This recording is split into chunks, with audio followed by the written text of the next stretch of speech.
mendengar firman-Mu. Tolong kami biar kita bisa mengerti firman-Mu yang akan dibaca oleh guru sekolah minggu. Amin. Halo Kids, jumpa lagi bersama Kak Nirma. Hari ini kita mau sekolah minggu bersama. Nah, sebelum itu Kak Nirma mau main tebak-tebakan dulu nih. Oke ya, kita mulai ya. Nah, ada yang tahu nggak ini buah apa? Ya bener, buah semangka. Kak Nirma masih punya lagi loh. Kalau yang ini ada yang tahu nggak buah apa? Jambu air, bener banget. Kalau yang ini buah apa yo? Melon? Coba tebak lagi deh. Oh, buah nanas, bener. Ini adalah buah nanas. Semua buah-buah ini adik-adik udah pernah makan belum? Kalau semangka tinggal dimakan. Kalau nanas juga kita harus potong-potong dulu dari kulitnya. Semangka juga harus dipotong dulu terlebih dahulu, kan buahnya bulat, gede. Nah, Kids, mana di antara buah-buah tadi yang belum pernah Kids makan? Belum pernah makan semangka? Nanti dicoba ya. Nah, hari ini kita akan belajar bagaimana Allah menyediakan umatnya dengan makanan dari surga yang disebut mana. Nama mana sebenarnya berarti apakah itu? Karena bangsa Israel belum pernah melihat ataupun mencicipinya. Setelah bangsa Israel menyeberangi Laut Merah, Allah memimpin bangsa itu dalam perjalanan melintasi padang gurun. Bangsa itu menempuh perjalanan selama 3 hari tanpa minum apapun. Kemudian mereka menemukan air tetapi tidak dapat meminumnya karena rasanya pahit. Musa meminta pertolongan Tuhan dan Tuhan menunjukkan kepadanya sebuah pohon. Musa melemparkan pohon itu ke dalam air dan air itu secara ajaib menjadi bersih dan layak untuk diminum. Beberapa minggu kemudian umat Allah kembali menggerutu. Mereka berkata, "Kami punya semua daging dan roti yang ingin kami makan di Mesir. Tapi kalian membawa kami ke sini di mana kami tidak punya apa-apa untuk dimakan. Kami akan mati kelaparan." Musa dan Harun mengumpulkan seluruh bangsa dan berkata, "Malam ini kamu akan tahu bahwa Tuhan menyelamatkanmu dari Mesir dan besok pagi kamu akan melihat kemuliaan Tuhan. Malam ini Tuhan akan memberimu daging untuk dimakan dan besok pagi kamu akan makan roti sampai kenyang karena Dia telah mendengar keluhanmu." Malam itu burung puyuh memenuhi seluruh perkemahan dan orang Israel dapat makan daging. Pagi harinya roti menutupi tanah bagaikan membeku dan setiap orang mengumpulkan roti sebanyak yang mereka butuhkan untuk hari itu dan mereka menamai roti itu mana. Musa memerintahkan mereka untuk mengumpulkan sebanyak yang dibutuhkan setiap orang dan tidak menyimpannya sampai keesokan harinya. Beberapa orang tidak mendengarkan dan mencoba menyimpan roti untuk keesokan paginya, tetapi roti itu basi, baunya busuk dan ada ulat di dalamnya.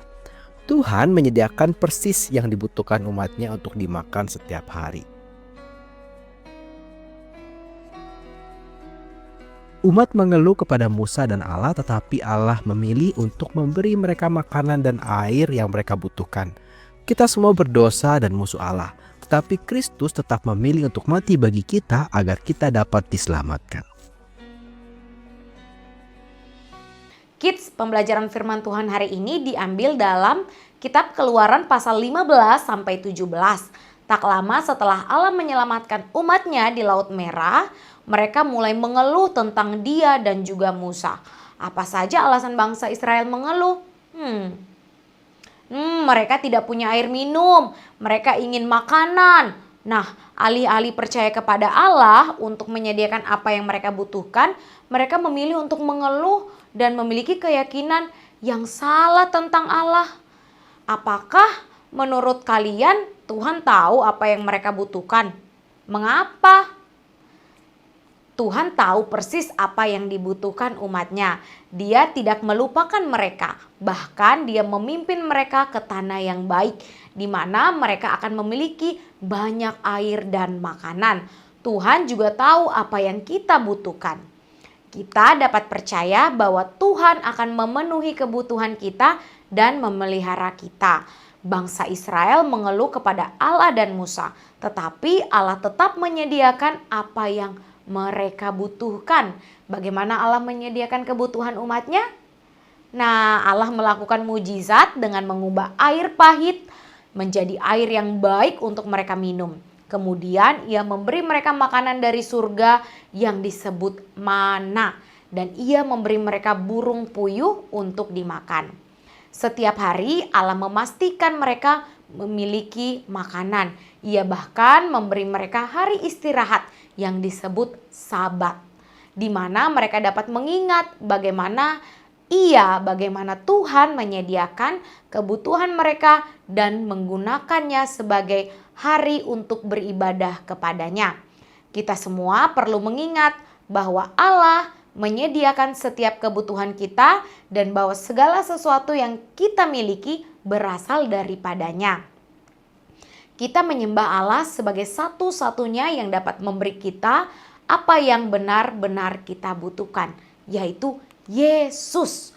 Umat manusia mengeluh kepada Musa dan Allah, tetapi Allah tetap memilih untuk memberi mereka makanan dan air yang mereka butuhkan. Kita semua berdosa dan adalah musuh Allah, tetapi Kristus tetap memilih untuk mati bagi kita agar kita diselamatkan. Hari ini kita belajar, kita semua memiliki kebutuhan dan kita dapat mempercayai Tuhan untuk memenuhi kebutuhan kita. Namun kebutuhan terbesar kita adalah diselamatkan dari dosa-dosa kita. Kita tidak dapat melakukannya sendiri, sama seperti mana yang merupakan anugerah cuma-cuma dari surga. Yesus turun dari surga untuk memberi kita anugerah keselamatan yang cuma-cuma.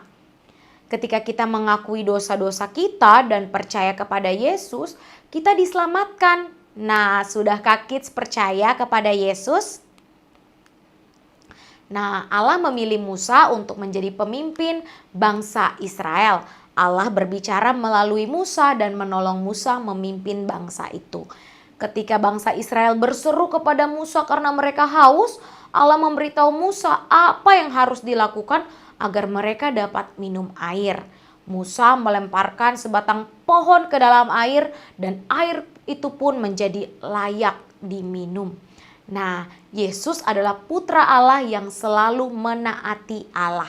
Yesus mati di kayu salib yang terkadang disebut pohon dalam Alkitab karena terbuat dari kayu.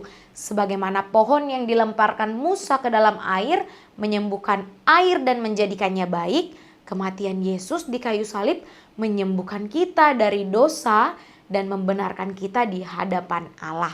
Kita dapat percaya kepada Yesus dan diselamatkan dari dosa-dosa kita. Amin.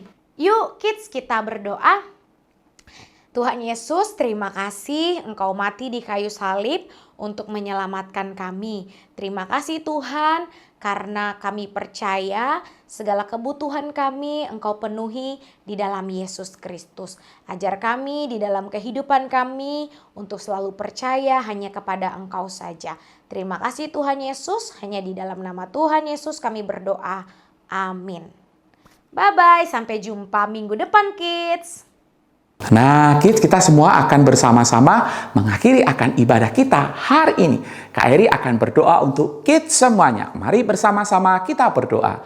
Terima kasih Tuhan, hari ini kami boleh bersama-sama beribadah kepada Tuhan, memuji nama Tuhan, mendengarkan akan firman Tuhan. Tuhan, kami mau melakukan apa yang sudah kami dengarkan. Kiranya Tuhan menolong kami supaya kami dapat melakukan firman Tuhan itu dan melaluinya kami boleh mempermuliakan nama Tuhan. Berkati kami semua Tuhan, di dalam nama Tuhan Yesus kami berdoa. Amin. Ibadah kita selesai. Selamat hari Minggu. Tuhan Yesus memberkati.